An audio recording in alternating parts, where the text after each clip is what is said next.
حبذا خلق كريم طاهر قد مازجته سلامة الأذواق.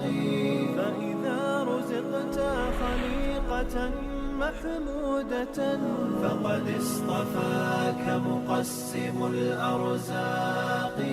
فقد اصطفاك مقسم الأرزاق. حين تطربني الخلال كريمة طرب الغريب بأوبة وتلاقي، وتحسني ذكر المروءة والندى بين الشمائل عزة المشتاق. فالناس هذا حظه مال وذاك مكارم الأخلاق. يا حبذا خلق كريم طاهر. بسم الله الرحمن الرحيم. الحمد لله الواحد الأحد الفرد الصمد الذي لم يلد ولم يولد ولم يكن له كفوا أحد، والصلاة والسلام الأتمان الأكملان على سيدنا وحبيبنا محمد بن عبد الله وعلى آله وصحبه ومن والاه. بینندگان ارجمند و گرامی، السلام علیکم و رحمت الله تعالی و برکاته. امیدوارم در هر کجایی که هستید و در این لحظات دارید برنامه خودتان، برنامه خلق عظیم را از طریق شبکه جهانی وصال حق مشاهده می کنید. از نعمت صحت و عافیت و تندرستی و شادکامی بهره‌مند بوده باشید و اجازه شما گرامیان و بزرگواران خدمت حضرت مولانا مجیب الرحمن انصاری کارشناس برنامه نیز عرض سلام و ادب دارم و حضورشان را به استودیو خوش آمد میگم. سلام علیکم جناب مولانا. تشکر جناب استاد بزرگوار. من هم خدمت شما و خدمت همه بینندگان عزیز و گرامی عرض سلام و ادب و احترام دارم. سلامت باشین. تشکر جناب مولانا بزرگوار. خب بینندگان ارجمند و گرامی، باز هم گام میزنیم در وادی اخلاق اسلامی تا بتانیم سهم بگیریم در نهادینه کردن و زرع اخلاق اسلامی، اخلاق پیامبرگونه در جامعه اسلامی من، تا جامعه را، تا محیط من را از این گرفتاری ها و از این نابسامانی ها و از این بحران های اخلاقی که متاسفانه شیوع کرده نجات بدهیم. امروز و در این جلسه از جلسات برنامه خلق عظیم باز هم صحبتمان را در ارتباط به یکی از فضایل اخلاقی که در برنامه گذشته و در جلسه گذشته آن را آغاز کردیم پی میگیریم و ادامه میدهیم. اگر به یاد داشته باشید در برنامه گذشته در رابطه با خلق تواضع صحبت‌هایی داشتیم و در رابطه با اهمیت این خلق و همچنین نمونه‌های از تواضع پیامبر گرامی اسلام در عرصه‌های مختلف زندگی صحبت‌هایی داشتیم و در این برنامه انشاءالله برخی از مطالب دیگر را در ارتباط با این موضوع خدمتتان تقدیم می‌داریم. امیدواریم که تا آخرین لحظات این برنامه با ما همراه و همسفر بوده باشید. جناب مولانا صاحب، فکر کنم اگر از اینجا شروع کنیم که آیا ما تواضع محمود و تواضع مذموم داریم که تواضع همیشه محمود است، از هر کسی که باشه مطلوب است، اما گاهی میشه که این تواضع مذموم و ناپسند هم باشه و آیا تواضع مراتب و درجات هم داره یا خیر؟ الحمد لله رب العالمين والصلاة والسلام على رسوله محمد وعلى آله وأصحابه أجمعين. قال الله تبارك وتعالى في القرآن العظيم: فأعوذ بالله من الشيطان الرجيم. تلك الدار الآخرة نجعلها للذين لا يريدون علوا في الأرض ولا فسادا والعاقبة للمتقين. قال النبي صلى الله عليه وسلم من تواضع لله رفعه الله، او كما قال صدق النبي الكريم صلى الله عليه وسلم. تواضع همانطوری که شما فرمودید محمود هست و مذموم هست.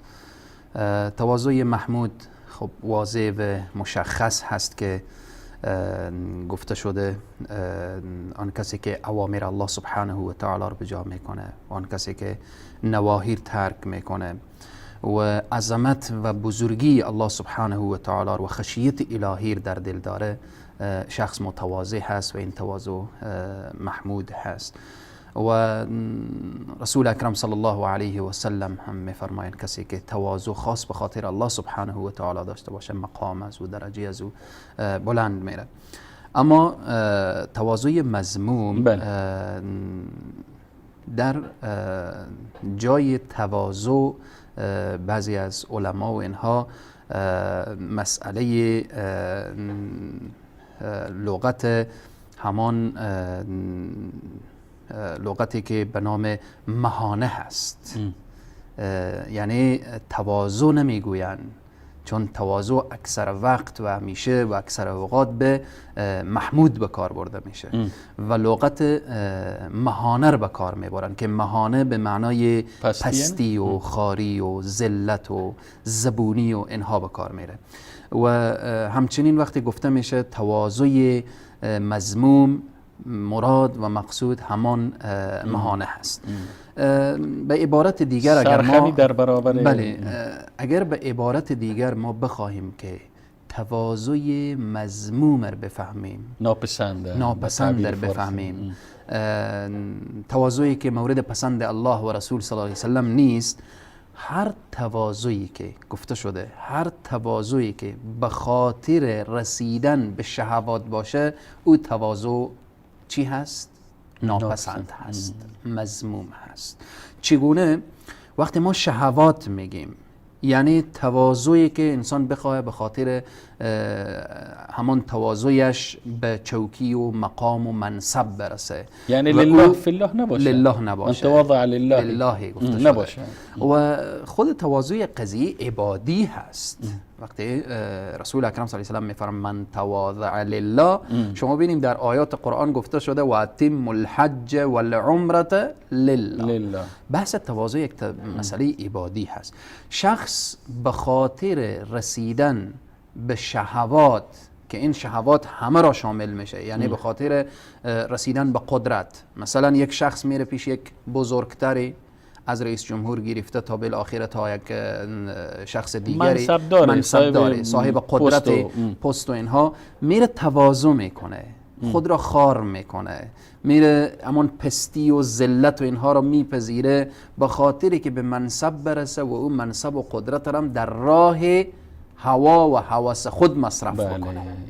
این هست تواضع مذموم. همچنین رسیدن به ثروت، یک شخص میره پیش حاکم تواضع میکنه تا این که ثروت رو به دست بیاره، میره پیش تا یک پروژه رو به دست بیاره، میره به گرفتن به خاطر یک پروژه، میره به گرفتن سرمایه از بانک و از این طرف و آن طرف گرفتن. این تواضع مذموم و تواضع ناپسند هست. همچنین مثال دیگری که اگر بگیم به خاطر حقیقت جناب مناسب، اگر ببخشین که صحبت دارم قطع شد، این در حقیقت شاید اما قسمی که علما تعبیر کردن مهانت است، این تواضع نیست، این سرخمی، این پستی و ذلت هست، این تصنع است، تظاهر است. به خاطر این که حتی علما بیان کردن که شخص به خاطر عوام فریبی تواضع میکنه، دیگران فریب بده. حال فریب در بیع و شرا باشه، فریب در معامله باشه، فریب حتی در قضیه ازدواج باشه، فریب در حالتهای مختلف. همانطوری که شاعر میگه تواضعهای دشمن مکر صیادی بود بیدل. سبحان الله. که خم رفتن صیاد بهر قتل مرغان است. یعنی تواضعی که به خاطر که شما ببینیم حتی در دنیا در دنیا بعضی مردم میگه که حتی از کفار قضیه بیان میکنن. در دنیای غرب چقدر تواضع دارن، چقدر با حتی برخورد نیک دارن، با ادارات اینا که میریم، با بالاخره در اینها کل این تواضع ها همان قضیه مکر سیادی بود. خم رفتن صیاد بهر قتل مرغان هست.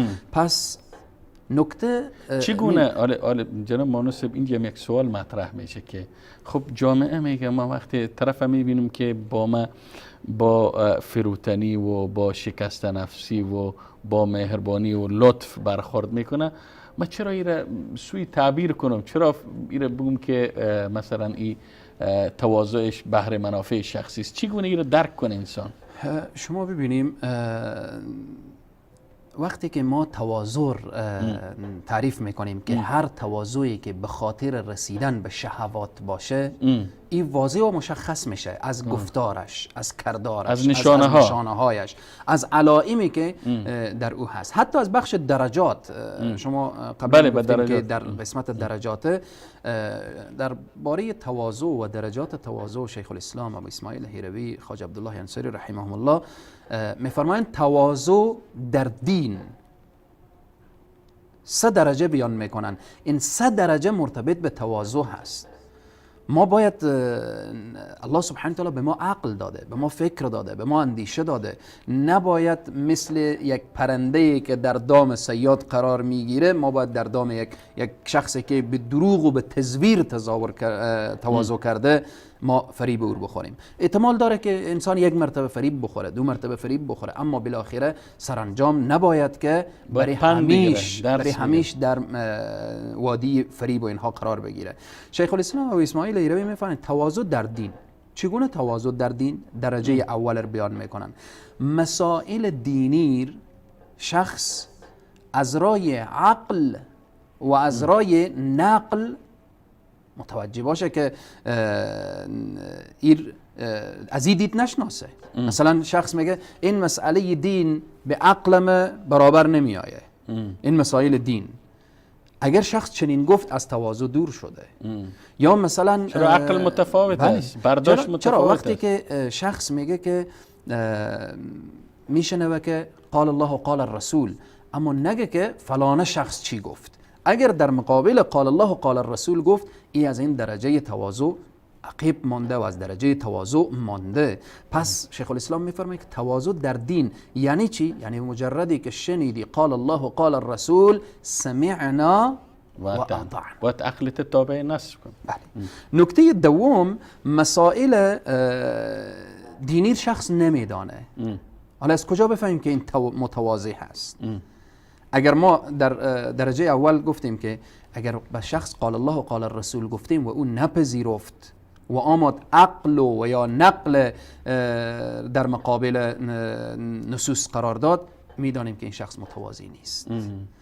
دوم اینه که مسائل دینی شخص نمیدانه، در مقابل وقتی مسائل دینی نمیفهمید نمیای اظهار ضعف و قوت روایات و احکام رو نمیکنه.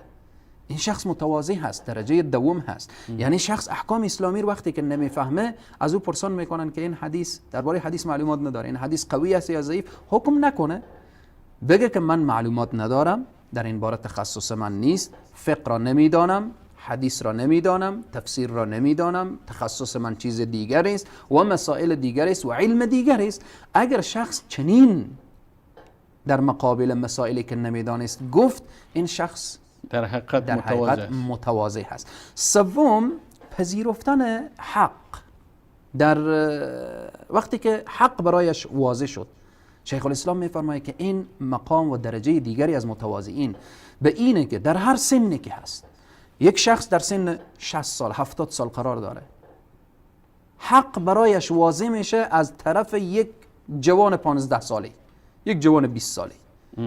نگه که این نوجوان هست و بالاخره وقتی پذیرفت حق، این شخص متواضع هست. و یا این که در هر منصبی که هست، در هر قدرتی که هست، در هر چوکی که هست، در هر مکانتی که قرار داره با مجردی که حق برایش واضح میشه، آشکارا میشه و مشخص میشه و عیوبش برایش حتی گفته میشه و این مسائل جا در جا میپذیره، این درجه دیگر از درجات تواضع هست و جزء متواضعین و اینها که این اقوال شیخ الاسلام ابو اسماعیل هروی رحمه الله درباره تواضع. و باز هم حرف میخوام مجددا تکرار بکنم که تواضع مذموم، تواضع ناپسند، تواضعی که به خاطر رسیدن به شهوات انسان تواضع کنه، این تواضع ناپسند هست و تواضع مذموم می باشه. تشکر جناب مولانا صاحب. اگر اجازه بدیم به اجازه شما و به اجازه بیننده های عزیز و گرامی میریم سراغ یک میان برنامه و پس از این میان برنامه کوتاه ان شاء الله دوباره در خدمت شما با ادامه موضوع خواهیم بود. با ما باشید.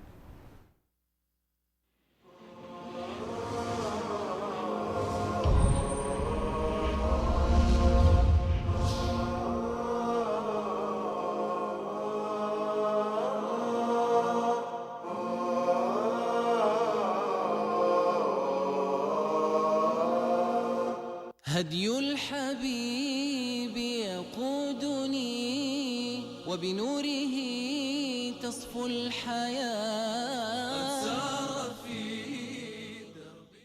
انس بن مالک رضی الله تعالی عنه فرمودند 10 سال خدمتکار رسول الله صلی الله علیه و آله و سلم بودم، هیچگاه به من اف نگفتند و هیچگاه نفرمودند چرا این کار را انجام دادی و چرا آن کار را انجام ندادی. يقودني وبنوره تصفو الحياة. سار في درب النبي صحب وأشراف تقى. قوموا إلى الدرب المضيء نسمو ونرقى في علا ونعانق العيش الهني. نحيا ونرشف من شذا، نحيا ونرشف من شذا. يا حبذا خلق كريم طاهر قد مازجته سلامة الأذواق. فإذا رزقت خليقة محمودة فقد اصطفاك مقسم الأرزاق. فقد اصطفاك مقسم الأرزاق. حين تطربني الخلال كريمة طرب الغريب بأوبة وتلاقي. وتحسني ذكر المروءة والندى بين الشمائل عزة المشتاق. فالناس هذا حظه مال وذاك مكارم الأخلاق. يا حبذا خلق كريم طاهر. خب بینندگان ارجمند و گرامی، با عرض سلام مجدد و دوباره در خدمت شما هستیم با ادامه موضوعمون تواضع. جناب مولانا بزرگوار، البته قبل از میان برنامه در ارتباط به تواضع پسندیده و ناپسند و همچنین درجات آن صحبت کردیم.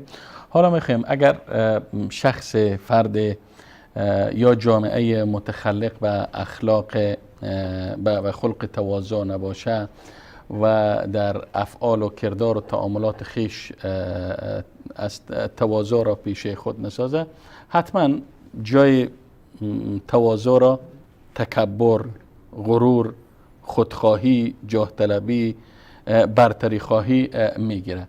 میخوایم در ارتباط به پیامدها و عواقب تکبر و خودخواهی و اینها اگر معلوماتی را بکنیم. واضح و مشخص هست وقتی که رسول اکرم صلی الله علیه و سلم میفرمایند من تواضع لله، کسی که تواضع به خاطر الله سبحانه و تعالی داشته باشه، ثمره و نتیجه چی میشه؟ رفعه الله، مقام او الله سبحانه و تعالی بلند میبره، درجات او بلند میبره. چی کسی است که و چی کسی که نمیخواد که ای به این نعمت عظیم و بزرگ برسه. وقتی که از این نعمت عظیم و بزرگ محروم شد، خب طبعا صفت تواضع که از او دور شد صفت تکبر می آید. انسانی که متواضع نشد متکبر میشه. وقتی که متکبر شد، الله سبحانه و تعالی همه ما و همه بینندگان عزیز و گرامی حفظ کنه و نجات بده از این صفت مذمومه و خبیثه کبر و تکبر و اینها. وقتی که متکبر شد چی میشه؟ عواقب خطرناک در دنیا و در آخرت داره. در انتظارش در دنیا اینه که انسان متکبر از علم و دانش، که علم صفتی از صفتهای الهی هست، علم است که چراغ راه هدایت انسان ها میشه، علم هست که انسان معرفت به الله سبحانه و تعالی پیدا میکنه، به دین، به اسلام، به قرآن، به شریعت و به اینها، از علم محروم میشه. چون متکبر هیچ وقت نمیپرسه، نمیپرسه، نمیخوانه، زانوی تلموز نمیزنه پیش شخص که بره بالاخره شاگرد فلان شخص و شاگرد فلان مدرسه و شاگرد بالاخره فلان مکتب و اینها بشه.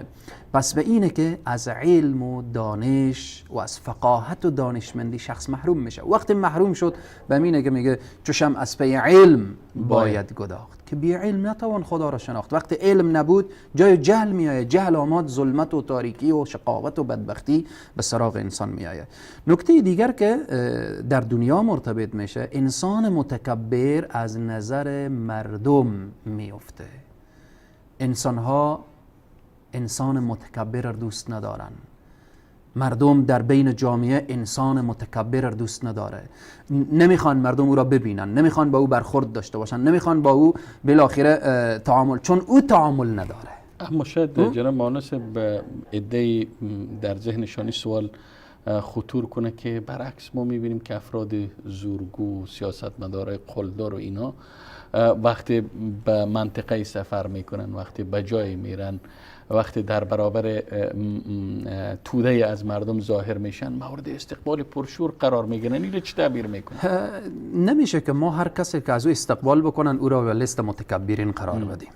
بحث استقبال تا به بحث تکبر فرق میکنه. نبی کریم صلی الله علیه و سلم هم وقتی که از مکه طرف مدینه آمدن، جمع در استقبالشان آمدن، طلع البدر علینا رو میخواندن، یعنی معلم و مرشد متواضعین و امام الانبیا و امام المتقین بودن.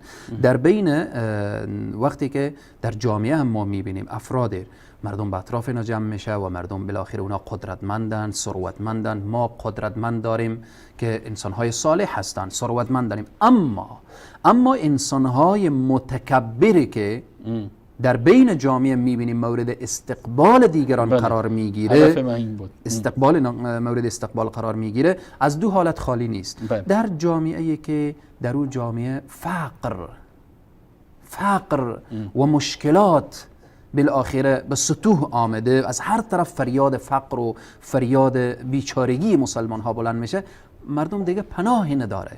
پناه میبره به او قدرتمند که شاید مشکل محل بشه، شاید در آینده فقر هم از طرف از او ایجاد شده، او زمینه را مساعد کرده. و نکته دیگر آنهایی که خیلی زورگوین، آنهایی که خیلی قلدرن، آنهایی که خیلی متکبرن، اگر افراد به اطراف اینا جمع نشه، از همان وسیله ظلم و استبدادی که اونها دارن استفاده میکنن، مسلمان ها را از بین میبرن. شاید به اطراف اونها بعضی به اطرافشان متکبرین جمع میشه که از امو قلدر و از امو متکبر و از اونها از امو استفاده کنه و عده هم از ترس در کنار از او میره.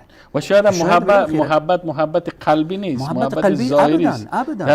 در ظاهر میره فقط اظهار میکنه و بالاخره تا ای که جانش در امن بمانه، مالش در امن بمانه، خانوادهش در امن بمانه، زندگیش در امن بمانه. پس به اینه که او نتیجه هم نمیده، از نظر مردم افتاده هست کسی که متکبره.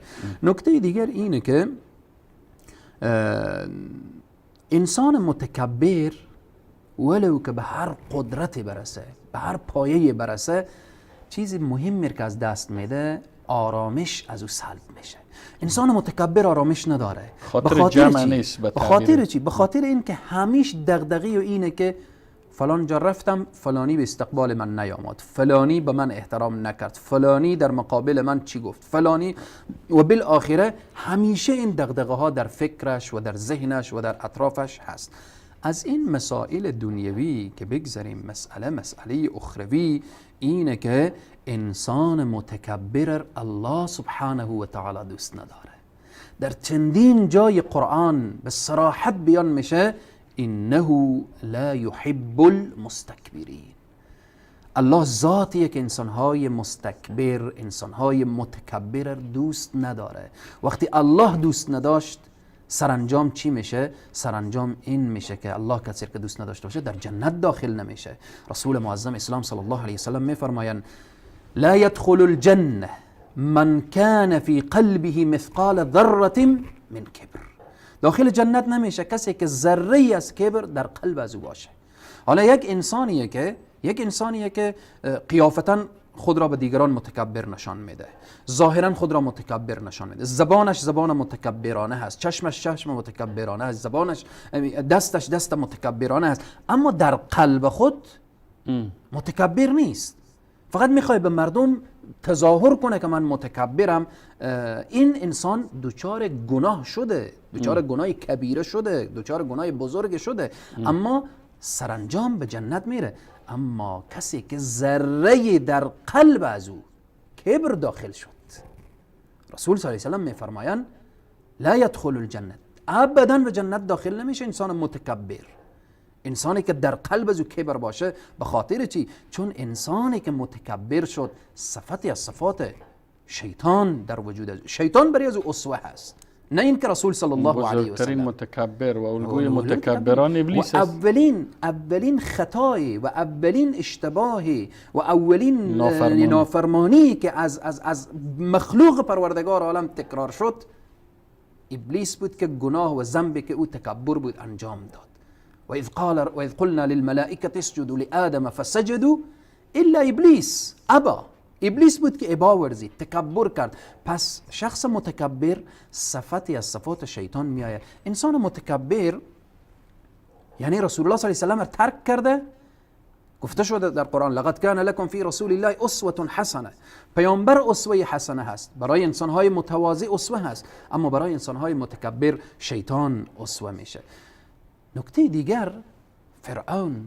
وقتی که ما فرعون میگیم و فرعونی که انا ربکم الاعلا گفت و فرعونی که یذبحون ابناءکم و یستحیون نساءکم، فرعونی که همه بالاخره با همه دبدبه و شأن و شوکت و اینها، خب چی صفت داشت که الله سبحانه و تعالی او را راند و جسد از او امروز به عنوان عبرت برای دیگران قرار داد؟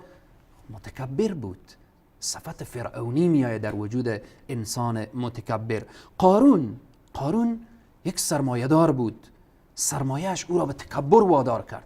وقتی متکبر شد، انسان متکبر هر قدر سرمایه داشته باشه، هر قدر فرحت و خوشحالی داشته باشه، الله سبحانه و تعالی حتی فرحت متکبرین دوست نداره، خنده متکبرین دوست نداره. الله سبحانه و تعالی خوشحالی متکبرین دوست نداره و میفرماید در قسمت قارون لا تفرح ان الله لا يحب الفرحین.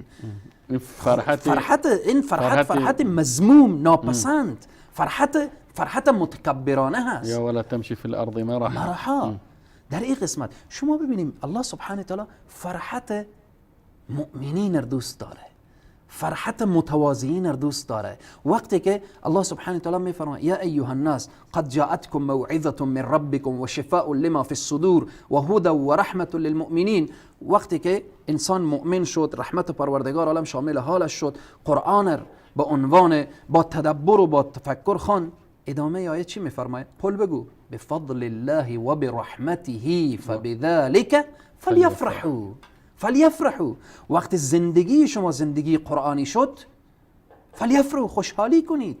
زندگی شما زندگی رسول صلی الله علیه و سلم شد فلیفرحوا، خوشحالی کنید. اما زندگی شما، تکلم شما، فرحت شما فرحت قارونی شد، لا تفرح. این فرحت را الله دوست نداره. این الله لا يحب الفرحین. همچنین نکته دیگری که نکته اخیر هست اینه که انسان متکبر، انسان خودخواه و انسانی که با غرور در بین جامعه زندگی میکنه، این انسان است که نه تنها الله سبحانه و تعالی بلکه اهل آسمان که ملائکه هستند دوست ندارن. رسول صلی الله علیه وسلم میفرمایند وقتی الله کسی را بخواد دوست بگیره، الله سبحانه و تعالی با اهل آسمان میگه من فلان ابن فلان را دوست گرفتم، شما هم دوست داشته باشید. اهل آسمان دوست دارن و اهل آسمان که ملائکه هستند به زمین اخبار را میرسانند و اهل زمین دوست دارن. پس انسان متکبر نه الله دوست داره، نه بندگان الله دوست داره، نه ملائکه دوست داره. جنت داخل نمیشه، سرانجام جایش کجا هست؟ فبئس مثوى المتکبرین. و بئس العاقبه. واقعا چه بدتر عاقبتی که انسان در ردیف ابلیس و فرعون و قارون قرار بگیره و البته هیچ کسی چون این عاقبت و چون این سرنوشت و چون این مسیری را دوست نداره. خب جناب مولانا صاحب، حالا میخوایم در ارتباط به برخی، اگر بگیم به تعبیر دیگر، به برخی از علائم یا نشانه ها و یا افعال و کرداری که از طرف برخی ها سر میزنه اما خودشان نمیدانن که این فعل متکبرانه است یا خلاف تواضع است. اگر به برخی از اینا اشاره کنیم تا اگر خدای نخواسته در وجود کسی هست این فعل و این عمل یا این خوی یا این خصلت را از خود بزدای و دور کنه. بسیار سوال بجا و نکته بسیار خوب اشاره کردیم. حقیقتا نه تنها در بین جامعه، شاید که همین لحظه خود بنده صفاتی در وجود ما باشه که من نفهمم که انسان خدای نکرده به کبر و به غرور و به اینها داخل بشه. رسول صلی الله علیه و سلم همیشه وقتی دعا میکردن میگفتن پروردگارا من از او گناهی که خبر دارم به تو پناه میجویم و از او گناهی که خبر ندارم به تو پناه میجویم که ندانسته صورت میگیره. کسی که فرمان الله سبحانه و تعالی ترک بکنه گفتیم که انسان متکبر هست. یعنی کسی که به فرایض عمل نمیکنه، به سنن عمل نمیکنه، در حقیقت متکبر هست. یکی این اشاره کردیم قبلا اشاره شد. اما به خاطری که واضح تر بشه انسان متکبر کیست؟ الله سبحانه و تعالی وقتی که امر میکنه، من قبل از اینکه این مثال بیان میکنم، اگرچه این مثال ولله مثل الاعلى، الله سبحانه و تعالی بلندتر شأن و مقامش هست که ما مثال بیان میکنیم لیس کمثل شیء و هو السمیع البصیر. میایم در قسمت مثال وقتی که استاد یک امر داشته باشه برای شاگرد، اگر شاگرد عناد کنه، سرکشی کنه، طبعا دیگران میگن چقدر انسان متکبری بود که به قول استاد عمل نکرد. اگر فرزند در مقابل پدر و مادر استادگی کنه، اوامر اینا درست و صحیح به جا نکنه، بازم کسی ببینه میگه که این بچه چقدر خودخواه هست، چقدر متکبر هست که جواب پدر رو درست نداد و اوامر درست اجرا نکرد. ذات اقدس الهی در قرآن اوامر داره و نواهی و رسول اکرم صلی الله علیه و سلم اوامر و نواهی و رسول الله صلی الله علیه و سلم هم از پیش خود چیزی نمیگن و ما ینطق عن الهوا این هو الا وحی یوحى. چی کسانی متکبرن؟ کسی که نماز نمیخوانه، ولو که جناب استاد بزرگوار انسان بی نماز هر قدر گردن خورکج کنه، هر قدر بالاخره اخلاقی داشته باشه که دیگران رو متوجه بسازه و چقدر تواضع در عالم ظاهر و فروتنی اینها، کسی که نماز نخواند این انسان متکبر هست، به خاطر که در مقابل پروردگار عالم تکبر کرده. الله سبحانه و تعالی در قرآن میگه اقیم الصلاه. الله سبحانه و تعالی در قرآن به چندین جا، بیش از 70 جا در قرآن بحث نماز و اصلا وقتی گفته میشه ما سلککم فی سقر، چی شده که شما را در جهنم انداخته شدیم؟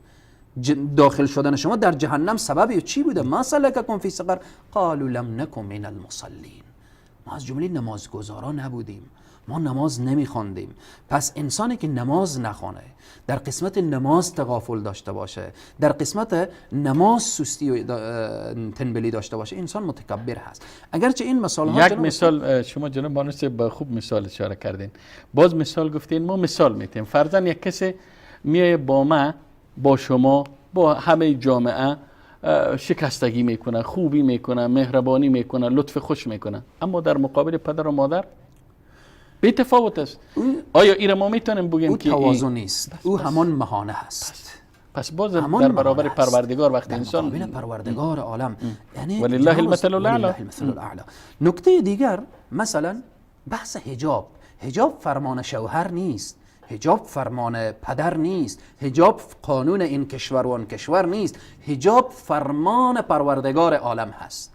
هر زنی که بی‌حجابی میکنه، اگرچه جناب استاد میخوام این نکته اشاره کنم، کسانی که از روی عناد و سرکشی اعمال را انجام بدن، از روی نافهمی که یک شخص جدا هست، یک شخصی که نمیفهمه نماز نخونده، الان میفهمه شروع میکنه به اهمیت نماز، ورزش نماز، به اینا نفهمیده. بعدن که میفهمه مثلا به اهمیت حجاب، به جایگاه حجاب، به بالاخره به دستور حجاب که از جانب کیست در این قسمت نمیفهمیده. وقتی فهمید، زنی که بفهمه که حجاب فرمان الله سبحانه و تعالی هست و بی حجاب زندگی کنه، این متکبر هست. قرآن میفرماید فبئس مثوى المتکبرین، بد جایی است، بسیار بد جایگاه متکبرین. ان الله لا يحب المتکبرین، الله سبحانه و تعالی دوست نداره انسان های متکبر. مثال دیگری، شخص معامله داره، بیع و شرا داره، الله سبحانه و تعالی به صراحت کامل میگه مسئله ربا حرامه. الذين الله سبحانه وتعالى ان میفرمایه بحث ربا که هست، یمحق الله الربا و یربی الصدقات. الله سبحانه وتعالى بالصراحة كامل میفرمایه یا ایها الذين آمنوا اتقوا الله وذروا ما بقي من الربا ان كنتم مؤمنين فإن لم تفعلوا فأذنوا بحرب من الله ورسوله. کسی که ربا بحث اعلان جنگ با خدا و رسول هست، میفهمه که این عمل گناه عظیم و بزرگی داره، بازم معامله ربوی هست، این شخص چیه؟ متکبر هست در مقابل پروردگار. باید خیلی متوجه باشن. در این قسمت باید تجار معامله درها در بحث معامله غش، رسول صلی الله علیه و سلم میفرمایند من غش فلیس منا، و از ما نیست. در اینه که بسیار باید این اشخاصی که در بین جامعه خالق، یک خواهر شاید تا به این لحظه میفهمیده که بی‌حجابی گناه داره، اما متوجه نبوده که یک عملی از اعمال متکبرین هست. یک شخصی که ربا میفهمیده که ربا گناه هست، ولی شاید نمیفهمیده که من میرم به لیست متکبرین و در اینها. همچنین مسئله ظلم، جناب استاد بزرگوار، کسی که میفهمه ظلم گناهه، ظلم صغیر و کبیر، کوچک و بزرگ. مثلا درسته در بین جامعه الله سبحانه و تعالی انسانها رو متفاوت خلق کرده، یکی فقیر قرار داده، یکی غنی، یکی آمیر، یکی مأمور در این راستا. اما اگر یک نفر در داخل خانه خود یک خادم داره، یک خواهر مسلمان یک خادمه داره، یک زنی در خانه کار میکنه پیش زنها، یک مرد کار میکنه در قسمت مردها، حالا اگر خود را در مقابل این فقیر، در مقابل این خادم خود را از همه بالاتر بدانن، به تمام دستورات خانه که میتوانن خود اینا انجام بدن انجام نمیدن و خود را در مقابل این چنان با عظمت و بزرگ نشان میدن که گویا نعوذ بالله من ذلک این را خداوند طبیعتا خلق کرده در خدمت اینها، این خانواده بفهمن که اینها جز متکبرینن. در اداره وقتی که هر مأموری کارمندی در داخل اداره مردم به او مراجعه دارن، ولی در اثنای مراجعه یا کاغذ اونها دور افتاده میشه، یا با مردم تعامل خوب صورت نمیگیره، یا حرف مردم رو درست و صحیح نمیشنون، اینها جز متکبرینن. یا حتی فریب میته، مثلا فردا بیا، لحظات بعد بیا، در حالی که کارش لحظات وقت شاید یک امضا به کار داشته باشه، شاید یک تاپا به کار داشته باشه. در اینه که این مسلمان ها شاید بی فکر تا نیفتاده باشن که من جز متکبرینم، من جز کسانیم که الله سبحانه و تعالی مردوست نداره. و رسول صلی الله علیه و سلم میفرمایند وقتی که ما میگیم این جز تکبر هست، خب حتما ذره تکبر در دلش پیدا بشه، خدای نخواسته چی میشه؟ رسول صلی الله علیه و سلم میفرمایند من کان فی قلبی مثقال ذره من کبر لا يدخل الجنه، داخل جنت نمیشه. و مثال های دیگری که جناب استاد بزرگوار، کسانی که رشوت میگیرن، مثلا رشوت میفهمه که گناه است، میفهمه که رسول صلی الله علیه و سلم فرمودن لعنت الله علی الراشی والمرتشی، خدا لعنت کرده رشوت دهنده، رشوت گیرنده. اینا میفهمن و میدانن و بالاخره این عمل را انجام میدن، پس اینها جز متکبرین میشن. و این کسانی که خلقت الهی تغییر میدن، مردانی که خود را شبیه زنها میسازن و زنانی که خود را شبیه مردان میسازن، اینا جز متکبرین هستن. و کسانی که تا به این لحظه نمیفهمیدن، نمیدانستن، باید خیلی متوجه بشن. خلاصه به خاطر که این موضوع ما جمع بشه، اینه که کسی که در مقابل اوامر پروردگار عالم، اوامر پروردگار میفهمه که امر الله هست، این را ترک میکنه.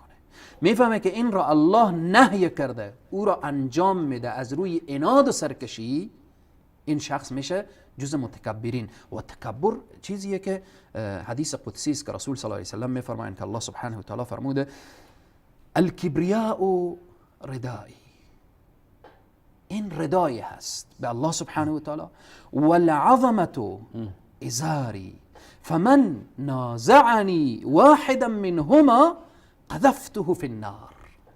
الله اکبر. این چرا متکبر اینقدر به نزد الله سبحانه و تعالی ذلیله، خاره و او را الله سبحانه و تعالی نمیبخشه، ذره‌ای که در قلبی باشه. چرا صفت خدایی را؟ چون ردایی که او به اطراف الله سبحانه و تعالی هست، این را بیای به اطراف خود بگردونه، شان الله میزیبه. الله سبحانه و تعالی میفرماید الکبریاء ردایی. در روایت دیگر که فکر میکنن روایت ابن ماجه هست، که این روایت ابو داود هست، روایت ابن ماجه میفرماید که وقتی که قذفته فی النار، وقتی که او را در جهنم میندازم، بعد از اون لا ابالی، هیچ پروایی را ندارم که در جهنم میسوزه. رسول صلی الله علیه و سلم میفرمایند که در روز قیامت روزی که یوم یفر المرء من اخیه و امه و ابیه و صاحبته، روزی که چقدر روز سخت و خطرناکه، الله سبحانه و تعالی انسانهای متکبر مثل ذره، مثل مورچه خلق میکنه که دیگران اونها رو زیر دست پا میکنن. چرا به این حالت خلق میشن؟ چون انسانهای متکبر در دنیا دوست داره دیگران رو زیر پا کنه. اگر موتر سواره میخوای گرد موترش سر دیگران بنشینه، اگر راه میره دل میخوای که گرد و غبار کفشش سر دیگران بشینه و بالاخره کسی را نمیبینه.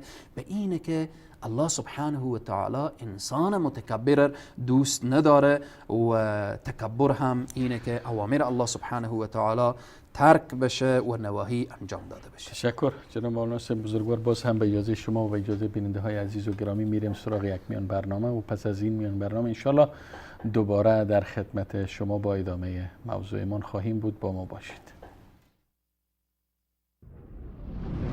نور في الظلمات أنسي في خلواتي يا سعدي وهنائي القرآن حياتي ولا تمشي في الأرض مرحا إنك لن تخرق الأرض ولن تبلغ الجبال طولا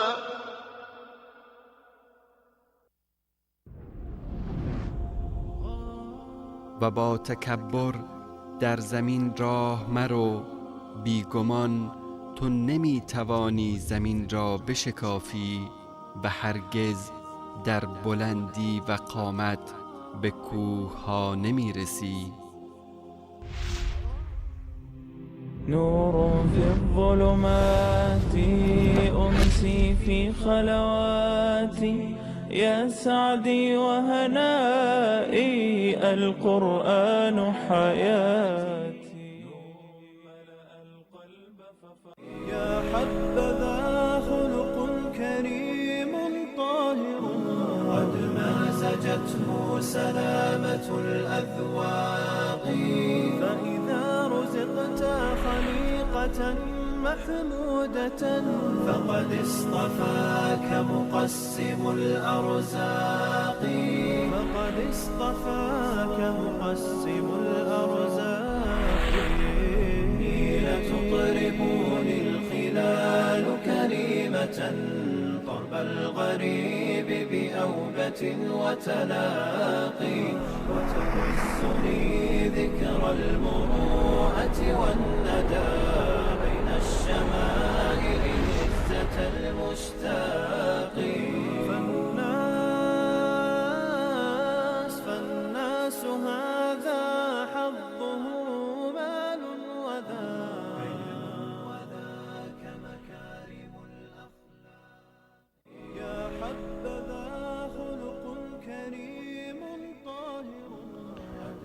خب بینندگان گرامی، با عرض سلام مجدد و دوباره در خدمت شما گرامیان هستیم. البته با 10-15 دقیقه اخیر برنامه در خلال این جلسه و حتی جلسه قبلی درباره اهمیت تواضع، نمونه های از تواضع رسول الله صلی الله علیه و سلم و همچنین تواضع پسندیده و ناپسند، درجات تواضع، عواقب تواضع و افعال و کردار که جزء افعال و کردار متکبرین هست، در این رابطه اطلاع پیدا کردیم و از آن آگاه شدیم و حال البته هر یکی از ما و شما پس از اینکه از عواقب تکبر مطلع شدیم، آرزو داریم که افراد متواضع، افراد شکست نفس، افراد فروتن و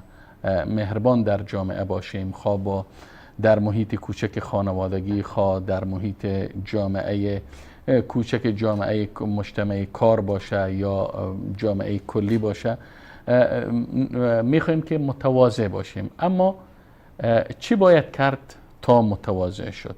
جناب مولانا صاحب، آیا تواضع ذاتی است، موهبت الهی است که برای انسان داده شده و در ذات انسان نهادینه است و وجود داره، یا ای که فعل اکتسابی است میتونه انسان کسب بکنه از خلال تعامل، از خلال برخورد با دیگران؟ اگر ما تواضع بخواهیم که جنبه عبادی رو مد نظر داشته باشیم، یقینا او اکتسابی هست و اینه که انسان رو باید کسب بکنه. اگر ما جنبه فقط ظاهر تواضع رو ببینیم که بعضی انسان ها متواضعن و بالاخره شکست نفسن، طبیعتا خب انسان ها فرق میکنه و متفاوته.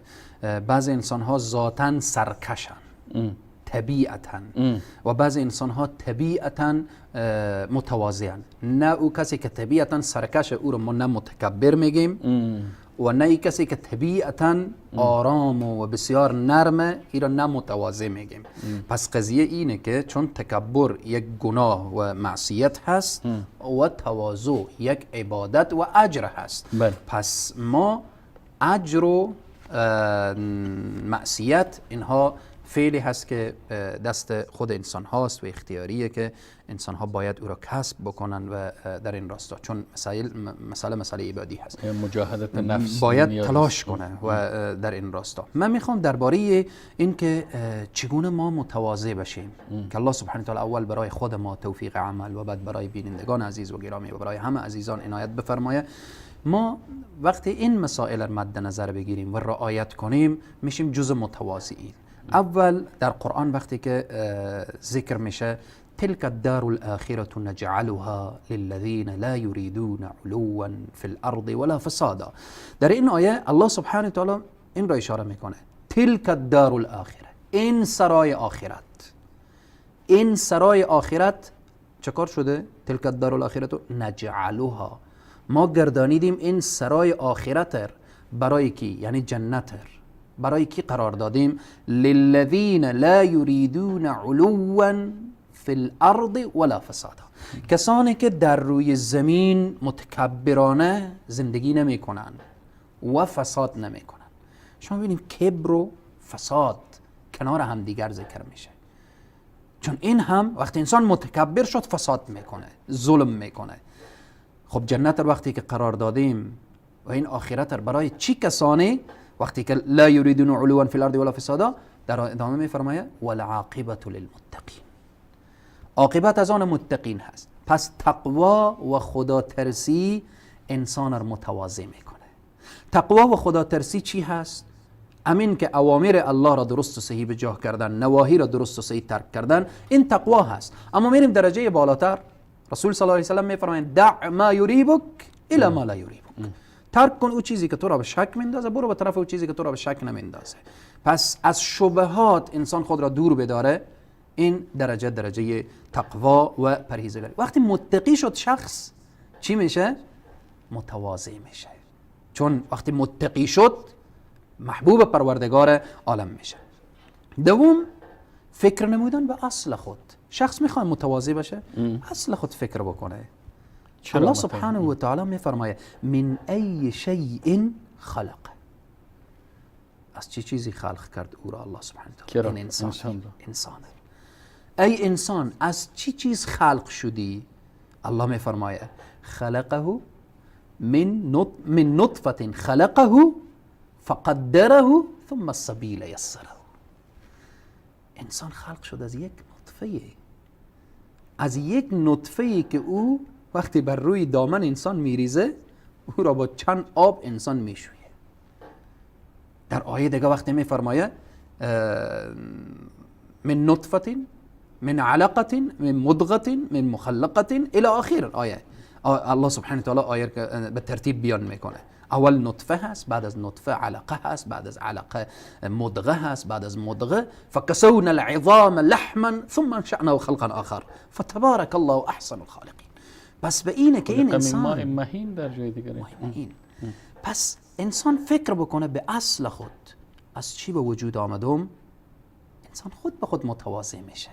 نکته سوم، اگرچه هر کدام اینها تفصیلات داره، به خاطر اینکه بیشتر بینندگان عزیز و گرامی متوجه بشن و اسباب و راههای رسیدن به تواضع متوجه بشن، سریعتر میگذاریم. الله سبحانه و تعالی در ادامه آیات میفرماید فجعلناه سمیعا بصیرا. ما وقتی میبینیم این بینایی ما الله داده، این شنوایی ما الله داده، این که حرف میزنیم الله سبحانه و تعالی عطا کرده.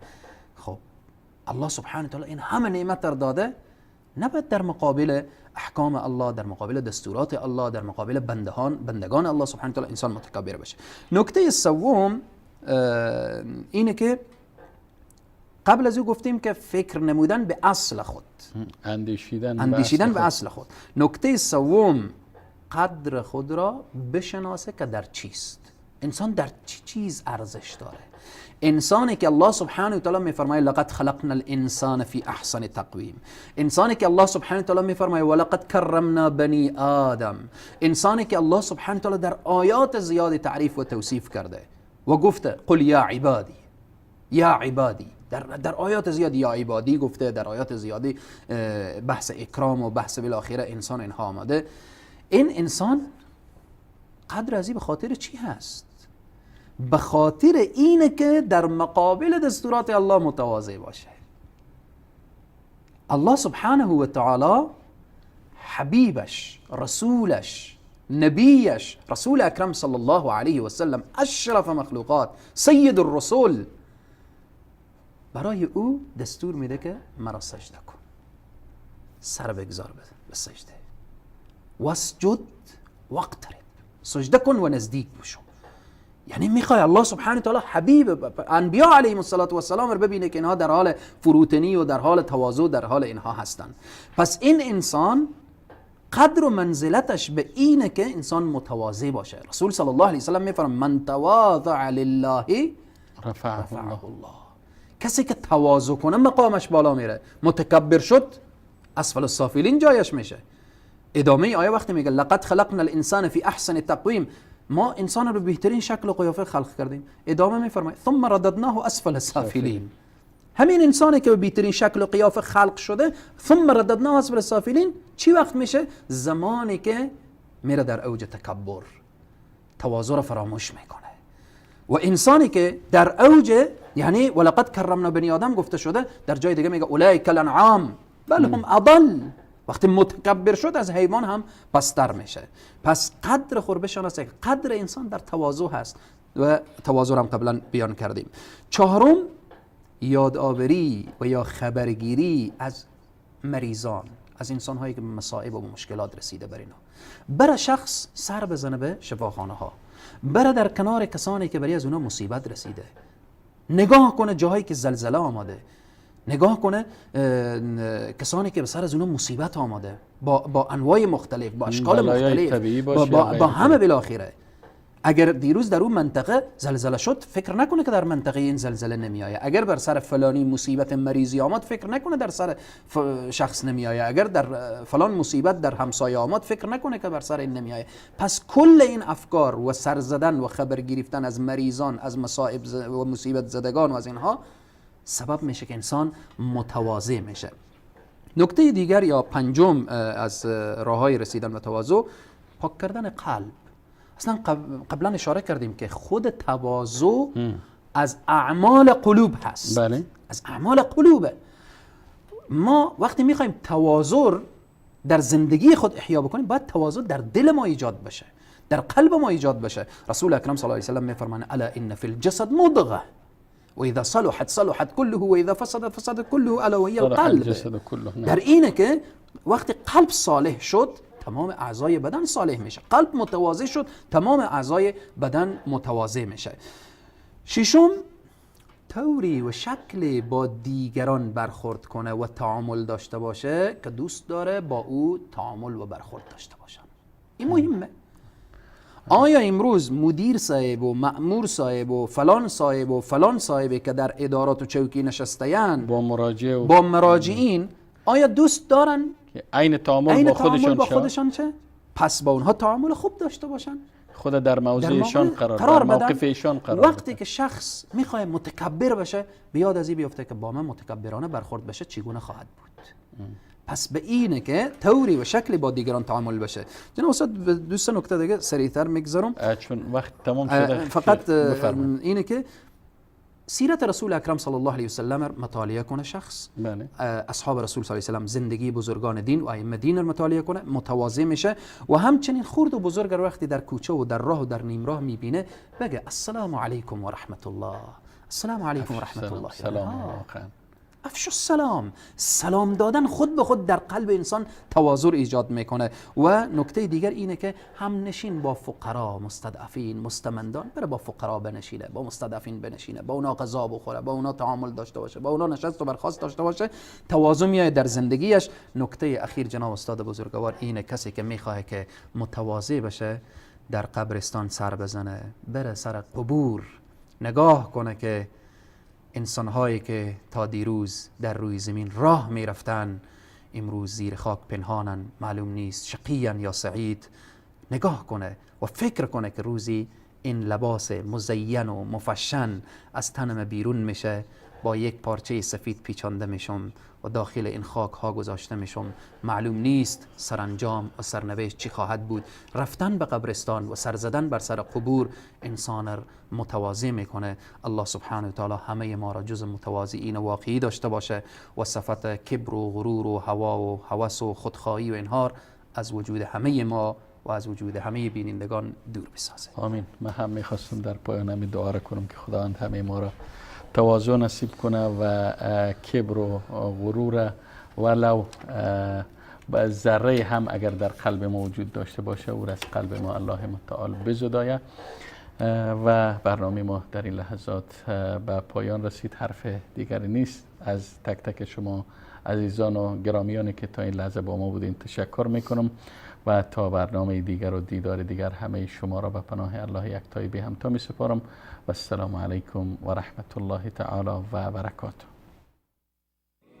حبذا خلق كريم طاهر قد مازجته سلامة الأذواق فإذا رزقت خليقة محمودة فقد اصطفاك مقسم الأرزاق فقد اصطفاك مقسم الأرزاق حين تطربني الخلال كريمة طرب الغريب بأوبة وتلاقي وتحسني